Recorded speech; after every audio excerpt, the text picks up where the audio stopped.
السلام بله علیکم. ابوبکر شده سوالتون. السلام علیکم استاد. و علیکم السلام.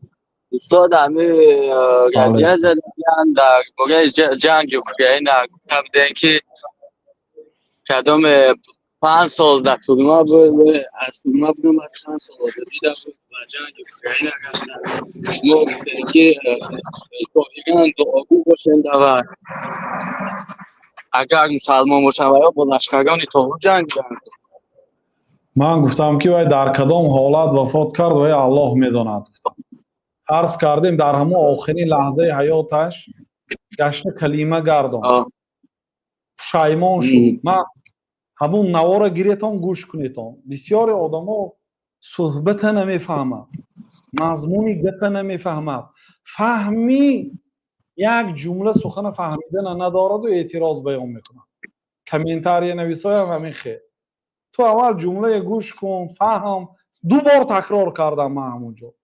وای الله میدوند در کدام حالت وفات کرد. وقتی که الکی تیر به همسایه هاش اومد، آواز تیر اومد، میدونید آدم در کدام حالت میشه.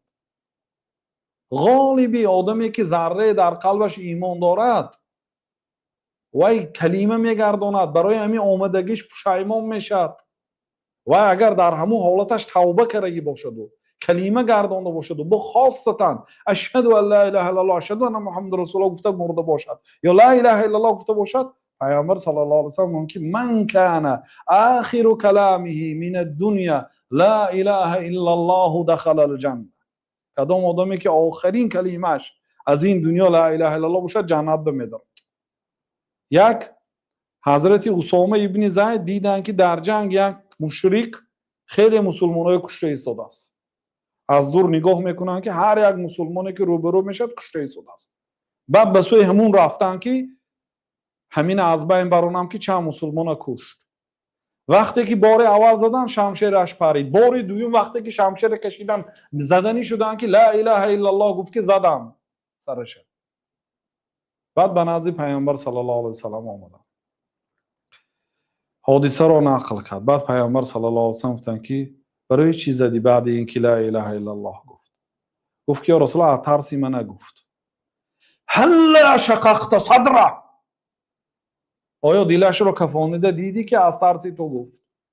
هل شققت صدره، مگر قلبش کفانیده دیدی که از ترسی تو گفت؟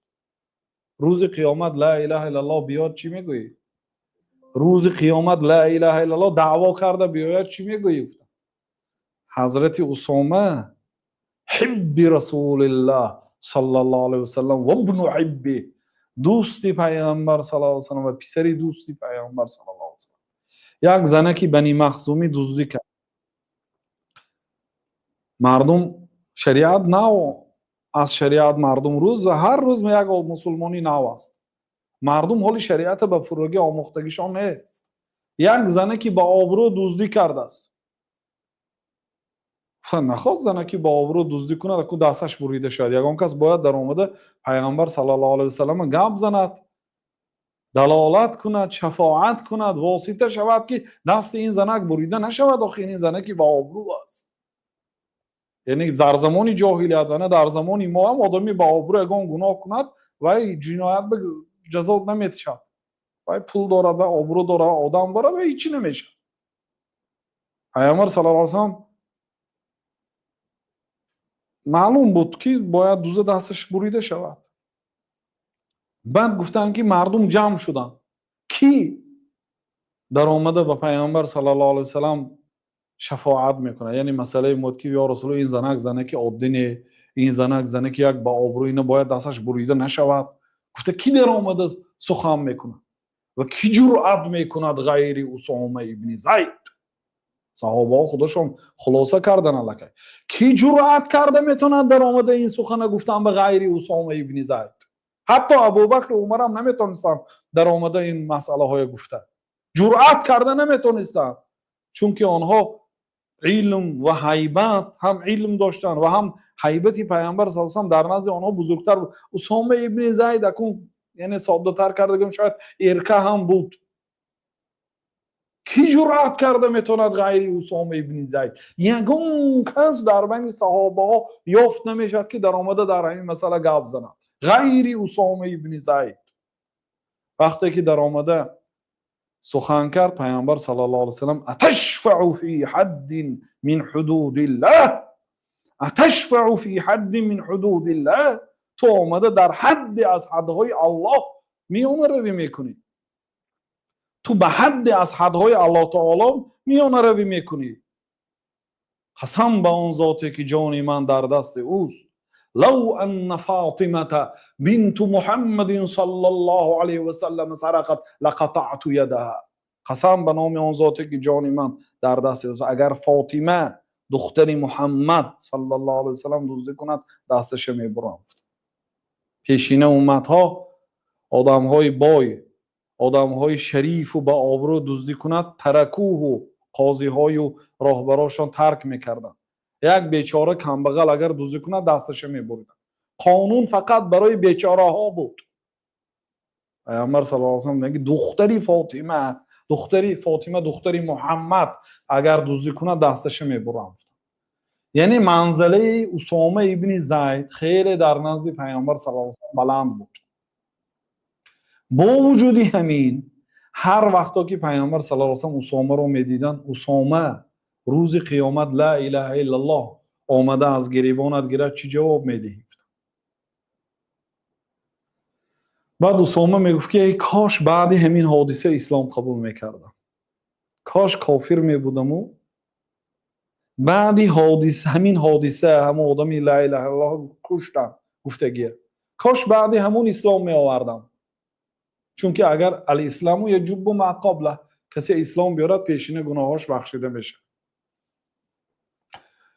یعنی که یک آدم در آخرین حیات، آخرین لحظه حیاتش، ببینید این آدمی که حاضر اسامه کشت صدها مسلمان شاید کشت، مشرک بود، حالی نماز نخوانده است، روزه نداشته است، لیکن در آخرین لحظهش لا اله الا الله.